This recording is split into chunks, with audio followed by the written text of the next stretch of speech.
ഈ സമീപത്തെ ഫാർമേഴ്സ് സഹകരണ ബാങ്കിലെ ക്ലർക്കാണ്. ഭാര്യ ഷീജ നിയമസഭയിൽ താൽക്കാലിക ജീവനക്കാരിയാണ്. 2 ആൺമക്കളുണ്ട്. ഒരാൾ ബിടെക്കിന് പഠിക്കുന്നു, ഒരാൾ ഐ ടി വിദ്യാർത്ഥിയാണ്. ഇന്നലെ വൈകിട്ട് മുതൽ തന്നെ ഈ വീട്ടിൽ വെളിച്ചമൊന്നും കാണുന്നില്ലായിരുന്നു. തുടർന്ന് ഇന്ന് രാവിലെയും ആരുടെയും ശബ്ദമൊന്നും കേൾക്കാതിനെ തുടർന്ന് അയൽക്കാരെത്തി രാവിലെ ഈ വീട് തുറന്നു നോക്കുമ്പോഴാണ് ഈ വീട്ടിനുള്ള ഹാളിൽ 4 മൂലയിലായി ഈ 4 പേരും തൂങ്ങി നിൽക്കുന്നതാണ് നാട്ടുകാർ കാണുന്നത്. ഇതിപ്പോ സ്ഥിരം വാർത്തയായിട്ടുണ്ട്. കടം മേടിക്കുക ബാങ്കിൽ നിന്ന് അല്ലെങ്കിൽ മൈക്രോ ഫിനാൻസിൽ നിന്ന് കടം മേടിച്ചിട്ട് കൂട്ടാത്മഹത്യ. ആ വീട്ടിലുള്ള മക്കളും അമ്മയും അച്ഛനും എല്ലാം കൂടി ഒരുമിച്ച് ആത്മഹത്യ ചെയ്ത് അങ്ങനെ ഒരുപാട് വാർത്തകൾ കഴിഞ്ഞ ഈ ഒരു മാസത്തിന്റെ ഇടയ്ക്ക് കുറേ വാർത്തകൾ നമ്മൾ അങ്ങനെ കണ്ടിട്ടുണ്ട്. സാധാരണപ്പെട്ട ഒരു 800 രൂപയ്ക്ക് കൂലിപ്പണി ചെയ്യുന്ന ആൾക്കാർ ജീവിക്കുന്നുണ്ട്. അതല്ലെങ്കിൽ പെൻഷൻ വെറും 1600 പെൻഷൻ മേടിച്ചിട്ട് ജീവിക്കുന്ന ആൾക്കാരുണ്ട് ഈ ലോകത്ത്. അതുമാത്രമല്ല, കൊച്ചു കുടിലിൽ വാടക വീട്ടിൽ കഴിയുന്ന ആൾക്കാരുണ്ട്. ഒരു നേരത്തെ വാടകയ്ക്കും അതുപോലെ അവരുടെ ഭക്ഷണത്തിനും ആഹാരത്തിനും വേണ്ടി നെട്ടോട്ട് ഓടുന്ന ആൾക്കാരെ നമ്മൾ കണ്ടിട്ടുണ്ട്.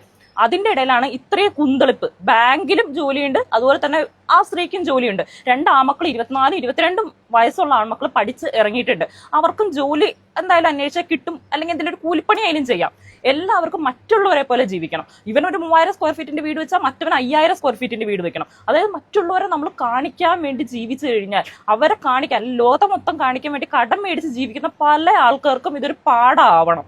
ഇനി ഒരിക്കലും കടം മേടിക്കേണ്ടത് നമുക്ക് അന്നേക്ക് ഇപ്പൊ കഞ്ഞിയാണോ ഉള്ളതെങ്കിൽ ആ കഞ്ഞി കുടിക്കുക. മറ്റുള്ളവരെ കാണിക്കാൻ, അല്ലെങ്കിൽ വലിയ ആർഭാടമായിട്ട് എനിക്ക് ജീവിക്കുന്നിടത്തോളം കാലം രാജാവിനെ പോലെ കടം മേടിച്ച് ജീവിക്കണം എന്ന് വിചാരിച്ചാൽ മറ്റുള്ളവരെ കാണുമ്പോൾ നമുക്ക് മുങ്ങി നടക്കേണ്ടതായിട്ട് വരും. നമ്മുടെ അഭിമാനത്തിന് അത് ചോദ്യം ചെയ്യപ്പെടും. എപ്പോഴെങ്കിലും കൊടുക്കേണ്ടതായിട്ട് വരും. നിനക്ക് അർഹതപ്പെട്ട അല്ലെങ്കിൽ നിങ്ങൾക്ക് പറ്റാത്ത, വരുമാനത്തിൽ ഒതുങ്ങാത്ത കടങ്ങൾ, നമുക്ക് അടച്ചു തീർക്കാൻ പറ്റാത്ത കടങ്ങൾ നമ്മൾ ഒരിക്കലും മേടിക്കരുത്. സത്യം പറഞ്ഞു കഴിഞ്ഞാൽ ഒരാൾക്ക് അറിയായിരിക്കട്ടെ, നമ്മുടെ വീട്ടിലെ ചെലവുകളുണ്ടാവും, കറണ്ട് ബില്ലുണ്ടാവും, ടാക്സ് അടയ്ക്കണം, പിന്നെ എന്തെങ്കിലും ആശുപത്രി കേസുകളുണ്ടാവും, അവിടെ ഇവിടെ കല്യാണങ്ങളോ അല്ലെങ്കിൽ വീട് കാണലോ വാസ്തുവിലോ ഒക്കെ ഉണ്ടാവും ഓരോ സ്ഥലത്ത്. അപ്പൊ അതിനൊക്കെ ഒരു മാസം നമുക്ക് ഇത്രയും ചെലവുകളുണ്ട്, അല്ലെങ്കിൽ കുട്ടികളുടെ പഠിത്തം എല്ലാം ഉണ്ടാവും. അപ്പൊ ആ ചെലവുകൾ നിങ്ങൾക്ക് അറിയാമല്ലോ. അപ്പൊ 800 രൂപ ദിവസം വരുമാനമുള്ളവനും ജീവിക്കുന്നുണ്ട്, 8000 രൂപ വരുമാനമുള്ളവനും ജീവിക്കുന്നുണ്ട്.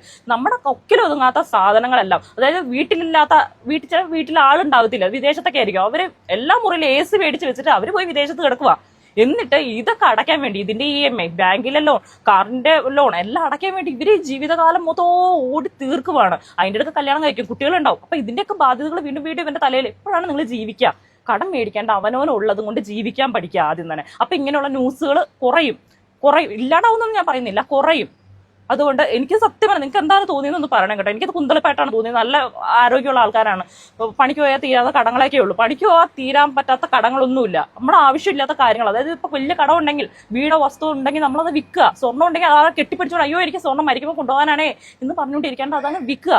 വിറ്റിട്ട് കടങ്ങളും ബാധകളും തീർക്കുക, തല ഉയർത്തിപ്പിടിച്ച് നടക്കുക, കഷ്ടപ്പെട്ട് വീണ്ടും ഈ നഷ്ടപ്പെട്ടതെല്ലാം ഉണ്ടാക്കുക. അതാണ് വേണ്ടത്. അതാണ് ചങ്കൂറ്റം എന്ന് പറഞ്ഞാൽ, അതാണ് കോൺഫിഡൻസ് എന്ന് പറഞ്ഞാൽ.